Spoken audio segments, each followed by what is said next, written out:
If you've been following our channel for a while, you probably know how we previously talked about Trent Alexander-Arnold and how he might thrive under the guidance of Arne Slot. We also covered the potential impact of the new boss on players like Darwin Núñez and Mo Salah. But in today's video, we're diving into how the midfield dynamics might change with two players likely to reach new heights under the new manager. Alexis Mac Allister and Dominik Szoboszlai, two players who had impressive debut seasons with the club, but also struggled with inconsistencies. In today's video, we'll highlight reasons behind their apparent weakness and explore how Slot could use these players not only to maximize their strengths, but also mask the flaws they have shown last season. But before we do get into it, as always, please do hit the like button and subscribe to the channel for daily Liverpool deep dives. It's well known that Arne Slot prefers using a double pivot in a 4-2-3-1 formation, as we've previously discussed so many times. These two players have a lot on their plate. They participate in the build-up phase, attack the half spaces, join the press, and even drop into the back line to close gaps and help the defense stay compact. Now, when it comes to Liverpool, with Wataru Endo not being a long-term solution and Stefan Bajcetic still young and recovering from a lengthy injury, it's clear that the club needs a new number 6, or at least a new midfielder who can perform the role of one of Slot's preferred pivots. We recently posted a video about Atalanta's Ederson, who has been linked with a move to the club. We discussed that despite not being a natural 6, he fits well into Arne's philosophy and style of play, so make sure you do also check that out. For the other pivot position, it's clear that Alexis Mac Allister is poised to claim that position, so let's delve deeper into why this role in a double pivot is ideal for the Argentinian. At Brighton, Alexis Mac Allister played in a double pivot with Moises Caicedo in a manner similar to Feyenoord's midfield. The duo was essential in the build-up phase, taking turns to help each other lose their markers and receive into space to progress the ball. However, things have changed for Mac Allister at Liverpool. In many games, especially at the start of the campaign, Macca had to play as a lone number 6. Although his performances improved halfway through the campaign, he still faced some struggles. At Brighton, Mac Allister thrived by connecting with others through quick combinations and short passes in small spaces. However, playing as the single pivot for Liverpool, he often found himself in larger areas as the Reds' direct and vertical style spread out the lines of players. In these vast spaces, some of his weaknesses became apparent. Under pressure, Mac Allister looked uncomfortable at times, often losing the ball. This is highlighted by him being the third player and the first midfielder in the Liverpool squad to be dispossessed with a total of 35 times. Not only that, but his pass selection and decision making were rushed under pressure, which often led to a decline in the Reds' quality of build-up play. But that's not all. When Trent was sidelined, Mac Allister was tasked with providing creativity from deeper areas. While he performed well in some games, he struggled to do so consistently because he's most creative when higher up the pitch, facing a settled defensive block. This became even more evident when Mac Allister was deployed in advanced positions, with Endo cementing his place in the starting lineup. Just recall how he changed direction and delivered an inch-perfect left-footed cross for Darwin Núñez against Nottingham Forest in the league. Despite a respectable season, it felt like Mac Allister wasn't used to his best. In fact, playing in these vast spaces in front of the defensive line didn't just affect his on-the-ball attributes, but also highlighted other weaknesses to his game. Yes, Mac Allister has a top work rate and makes tackles all over the pitch. In fact, he topped the Liverpool squad for both players tackled with 99 and most tackles won with 55, showcasing his massive effort out of possession. However, when facing transitions, Mac Allister lacks the engine and long strides need to burst back and stop counters. A prime example of this was when the Reds conceded a goal from transition against Luton Town in the league. Here you can see Mac Allister on the same level as Chong when the counter-attack started. However, when put in a long-distance race, Mac Allister struggled to keep up with Chong despite giving his all to drop back. This resulted in Chong accessing the penalty box with acres of free space, ultimately opening the score. So how will Arne Slot's double pivot help Mac Allister hide these weaknesses and showcase his best attributes? Well, bear with us as we explain. In the high build-up phase, Slot employs a compact 3-2 shape with the right back inverting into the midfield. One of the pivots push high to join the front line and attack the half spaces. You can see in this example on the screen where Quinton Timber attacks the left half space. This can be beneficial for Mac Allister in both ways. If he stays deep, he will be surrounded by at least 4 players to combine with in short distances, the complete opposite of what he had to do last season. This will improve the team's possession approach, as Mac Allister won't be the sole target of the opposition's press, and so he'll have more time to make better decisions,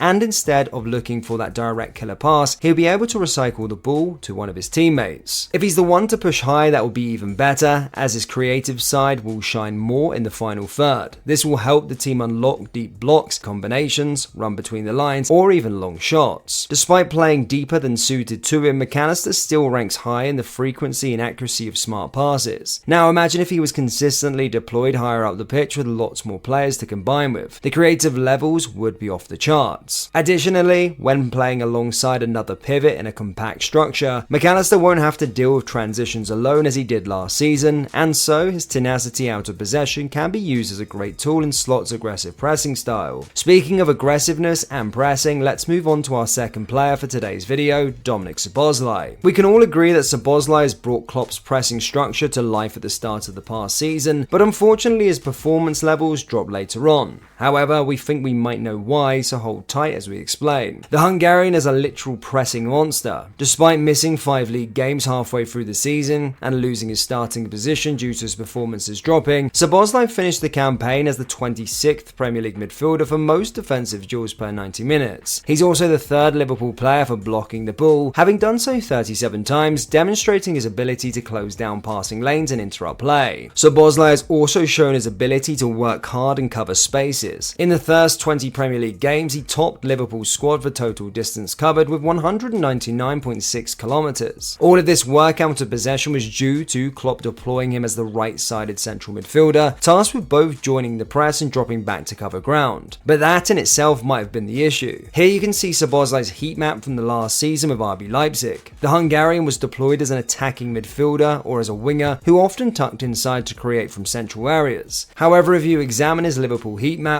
you'll notice that he was limited to sticking to the right-hand side with much less presence in the middle of the park. So what if we told you that this tenacity out of possession and the role he played at Liverpool are the reasons behind Szoboszlai's creative and offensive numbers dropping? Bear with us here, we're going to explain. There's only so much a player can handle physically, and being consistently tasked with covering vast spaces and pressing intensely can affect a player's ability when he receives the ball. Szoboszlai had so much work out of possession that his quality of passing and carrying was affected during games as he was completely drained physically. The stats support this, showing a drop in his creative numbers compared to his time with RB Leipzig. Not only that, but Szoboszlai's arguably best trait, which is his shooting, had also decreased due to heavy physical demands on his role. Last season, he had the worst shots on target percentage of his career, with just 25% compared to 48.3% in the last season in Germany. A player's shooting quality doesn't suddenly drop like that, which again highlights the impact of his assigned role of his technical abilities. Now don't get us wrong, we're not saying that Szoboszlai has been flawless and has nothing to improve in his game. In fact, we believe the Hungarian must work on his first touch, as he often needs more than one to carry the ball properly or set himself into a proper shooting posture. This gives the defenders the advantage to push him off the ball or block his attempt. Now enough with how Szoboszlai struggled, let us explain why Slot's 4-2-3-1 lineup might help the player fulfill his potential. After all, people forget that he's still 23 years old with so much more to offer. Hear us out. We posted a video discussing the possible ways the new manager might use Mo Salah. If you watched that video, you might know that we considered the possibility of using the Egyptian king in the number 10 position instead of on the wing. The same idea can be applicable for Dominik, and let us tell you why. When pressing and using the 4-2-3-1 under Slot, the formation often changes to a 4-4-2 with the number 10 advancing forward and joining the striker. We already discussed Szoboszlai's intensity in the press, and using him as a part of the initial pressing line will definitely boost the Reds' ability to press and counter-press high up the pitch. In this role, Szoboszlai will need to drop back and cover spaces, but not as aggressively as he did in the number 8 position under Klopp. This is mainly due to the double pivot playing behind and the two wingers dropping back to form a midfield 4. This will preserve his physical levels, resulting in improved abilities on the ball, or at least bringing back that creative and clinical aspects he displayed during his time at RB Leipzig. In fact, one of the strongest parts of the Hungarian's international games is his clinical nature. His finishing ability and attacking nous have already been evident at Anfield this season and always have been a big part of his game. He can dribble past players, carry the ball over large distances, and his shooting power is second to none. It's one of the reasons why Szoboszlai has been so integral to the Hungary national team, contributing 8 goals that helped his nation qualify for Euro 2024. But that's not all. Szoboszlai's off-the-ball movement is also top-notch and can really help the team create chances by making runs between the lines to disrupt the opposition's backline. But wait, if you're not convinced that Szoboszlai can play centrally, don't worry, because he can definitely play on either flank. On the right side, he can drive to the byline and deliver accurate crosses into the box. On the left, he has has the ability to cut inside on his stronger foot and unleash those monstrous shots we all know and love. Now, why don't you close your eyes and picture a new midfield? Let's say Ederson paired with Alexis Mac Allister as the midfield double pivot with Szoboszlai in front of them. The two eights will be going up and down the pitch, acting like pistons, with Mac Allister utilising his creativity high up the pitch. Then you'll find Szoboszlai between the lines ready to combine or receive on the half turn to unleash a thunderous shot or slip a teammate into a one-on-one situation. Such a midfield would have a near perfect balance, with all players possessing the necessary off-the-ball work rate and the technical ability to progress the ball and unlock tight defences. However, it will be up to the recruitment team to bring in the needed profile to make this happen. So what do you guys think? Do you agree with the players' weaknesses and how they might be solved under Arne Slot? Do you believe Alexis Mac Allister, Szoboszlai and another new midfielder can provide the needed balance for Arne Slot's Liverpool? Let us know your thoughts in the comment section below, and don't forget to hit the like and subscribe button for more Liverpool deep dives. Thank you guys, and I'll see you next time. Take care.